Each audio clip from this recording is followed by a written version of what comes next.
ಕೊನೆಯದಾಗಿ derivative of the functions ನೋಡ್ತಾ ಇದ್ದೀವಿ.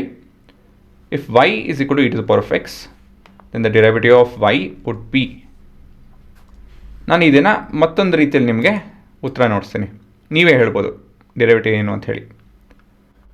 ಸೊ ಮೇಲಿರುವಂಥದ್ದು e to the power of x, ಇದು ಕೆಳಗಿರುವಂಥ ಗ್ರಾಫು ದ ಡಿರೈವೇಟಿವ್. ಸೊ ನಾನು ಎಕ್ಸ್ ವ್ಯಾಲ್ಯೂನೇ ಇನ್ಕ್ರೀಸ್ ಮಾಡ್ತಾಯಿದ್ದೀನಿ.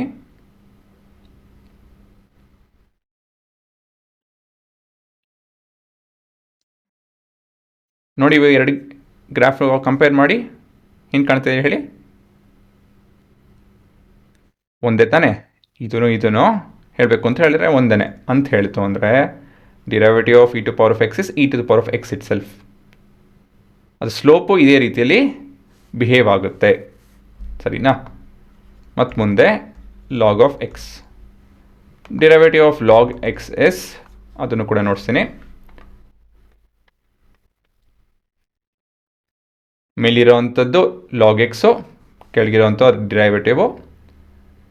ಸೊ ಈ ಥರ ನಾನು ಇನ್ಕ್ರೀಸ್ ಮಾಡ್ಕೊಂಡು ಹೋಯ್ತು ಅಂತ ಹೇಳಿದ್ರೆ ಏನಾಗ್ತದೆ ನೋಡಿ, it's a value which will be parallel, not parallel actually, getting closer to X.